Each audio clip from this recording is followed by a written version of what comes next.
لڑنے والا کوئی طاقتور نہیں ہے،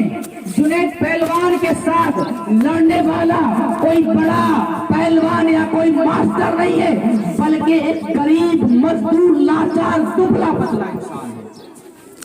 یہ لڑائی کیسے ہوگی؟ وہ لڑائی کا نظارہ دیکھنے کے لیے پورے بغداد کے لوگ جمع ہوتے ہیں، پورے لوگ انتظار کر رہے ہیں کہ آخر بڑے بڑے رستم خان نے جنید کے آگے سر پٹک دیا، بڑے بڑے رستم خان نے جنید کے سامنے سر پٹک دیا، جنید کو آج تک کوئی ہرا نہیں سکا۔ آخر یہ دبلا پتلا انسان کیا سوچ کر چلا آیا؟ لوگ یہ منظر دیکھنے کے لیے، یہ نظارہ دیکھنے کے لیے سب حاضر ہوتے ہیں۔ آخر معاملہ یہ ہوا، سارے لوگ اکٹھا ہو گئے، ایک طرف سے جنید، اور جب جنید میدان میں آئے نا، نعرے لگ رہے تھے، جنید زندہ باد، جنید زندہ باد، کیونکہ بادشاہ خود اپنے جنید سے فخر کرتا تھا، اور بادشاہ کا وہ خاص پہلوان تھا۔ بادشاہ کے دربان کے اندر اسے رہنے کے لیے جگہ تھی، اور بادشاہ کے دسترخوان پہ وہ کھاتا تھا، بادشاہ کا وہ خاص عزیز تھا۔ ایک طرف جب میدان میں آیا تو اس کے نام کے نعرے گونجنے لگے، پورا میدان جنید جنید جنید کے نعرے لگاتا ہے۔ ایک طرف سے دبلا پتلا کمزور سا انسان آیا۔ کشتی کا ایک نیم ہوتا ہے، کشتی کا ایک نیم ہوتا ہے، قانون ہوتا ہے کہ جب لڑائی شروع ہوتی ہے تو اس سے پہلے ہاتھ ملائے جاتے ہیں، ہاتھ ملانے کے بعد پھر کشتی کی شروعات ہوتی ہے۔ تو اس طرف سے پہلوان آیا، اس طرف سے وہ دبلا پتلا انسان آیا، کشتی سے پہلے ہاتھ ملایا، اور جیسا ہی ہاتھ ملایا نا تو وہ کمزور انسان نے کہا، اے جنید جان لے میں تجھ سے لڑنے کیوں آیا ہوں۔ بات یہ ہے کہ میں ایک ضرورت مند ہوں، لیکن میں کہیں مانگنے نہیں جا سکتا، کہیں میں بھیک مانگنے نہیں جا سکتا، کیونکہ میں آل نبی ہوں، سید ہوں، کسی کے پاس مانگنے نہیں جا سکتا، اس لیے تجھ سے لڑنے آیا ہوں کہ تجھ سے جیت جاؤں، جو رقم ملے تو میری ضرورت پوری ہو جائے۔ بس جب جنید نے ہاتھ میں ہاتھ دے کر سنا نا، سامنے سید ہے، جنید کی آنکھوں میں آنسو آ گئے، نبی کی حالت۔ آپ فرماتے ہیں کہ دنیا بھلے میرے بارے میں جو تصور کرے، لیکن سید جادے گھبرانا نہیں، اس بار جنید ہار جائے گا، اس بار جنید ہار جائے گا، آپ گھبرانا نہیں، اس بار جنید ہار جائے گا۔ اور جب لڑائی شروع ہوتی ہے، کشتی شروع ہوتی ہے، ایک دو ہاتھ اس طرح سے ادھر سے چلتے ہیں، تاریخ گواہ ہے کہ پورے بغداد کی جو پبلک دیکھ رہی تھی، پوری پبلک اور پوری عوام تو یہ منظر دیکھ رہی تھی، اچانک وہ دبلے پتلے انسان نے ایک ہاتھ سے دھکا دیا، وہ پہلوان وقت کا جنید پہلوان گر گیا، اور وہ دبلا پتلا انسان اس کے سینے پہ سوار ہو گیا۔ سارے لوگ یہ منظر دیکھ کر حیران ہو گئے، کہا یہ ہو نہیں سکتا، ایک دبلا پتلا انسان جنید کو کبھی پٹک نہیں سکتا۔ کہا ایک کام کرو، دوبارہ پھر لڑائی کرو، دوبارہ پھر یہ کشتی کی جائے گی، یہ کشتی ہمیں سمجھ میں نہیں آئی۔ جنید کو پھر کشتی کے لیے کھڑا کیا، کہا جنید کیا کر رہے ہو، پھر سے لڑو اور جیت کے دکھاؤ۔ اور پھر سے لڑنے کی باری آئی، جنید نے کہا سید جادے گھبرانا نہیں، جنید پھر گر جائے گا، جنید پھر گر جائے گا، سید جادے گھبرانا نہیں۔ اور دوبارہ جب لڑائی ہوئی تو پھر جنید گر گئے، اور پھر وہ سید جادے کو اپنے سینے پہ بٹھا لیا، اور سارے شہر میں ہنگامہ مچ گیا کہ جنید جیسا پہلوان ہار گیا، جو وقار تھا، جو عزت تھی، جو دبدبا تھا نا، سب لوگ نعرے لگاتے تھے، سب اسے اس کے اوپر تھوکنے لگے، سب لوگ اس کے بارے میں نہ جانے کیا سے کیا باتیں کرنے لگے کہ ہم نے تو جنید کو کیا سمجھا تھا، ہم نے تو جنید کے بارے میں یہ تصور کیا تھا، لیکن جنید ایک دبلے پتلے انسان سے ہار گیا۔ جنید ایسا، جنید ویسا، سارے لوگ دور چلے گئے۔ پہلے جب چلتا تھا تو آس پاس لوگ چلتے تھے، پہلے جب چلتا تھا تو لوگ دبدبے، لوگ ساتھ بھی چلتے تھے، نعرے لگاتے تھے، اور بادشاہ کا تو اتنا خاص تھا، لیکن بادشاہ نے بھی توجہ دی، جنید نے کیا کیا، ہمارا وقار ڈبو دیا، ہمارا ضمیر تھا، ہمارا یقین تھا کہ تم جیت جاؤ، لیکن ایک دبلے پتلے، اب تمہارے لیے ہمارے محل میں کوئی جگہ نہیں، جاؤ چلے جاؤ۔ واپس بغداد کی گلیوں میں نکل گئے، یہ باتیں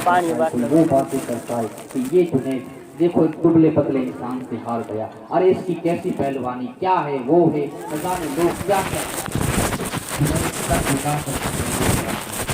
رات کو جب سوئے نا، جنید کی قسمت کا ستارہ عروج پہ پہنچا، جنید کی قسمت جاگ تھی، خود مصطفیٰ جان رحمت جنید پہلوان کے خواب میں تشریف لائے، جنید پہلوان کے خواب میں میرے نبی تشریف لائے، حضور تشریف لائے، اور جس کے خواب میں حضور آ جائے نا پھر اس کے مقدر کی تو معراج ہو جاتی ہے، پھر اس کے مقدر کی کیا بات کریں۔ جنید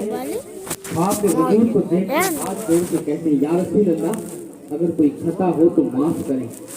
حضور نے فرمایا اے جنید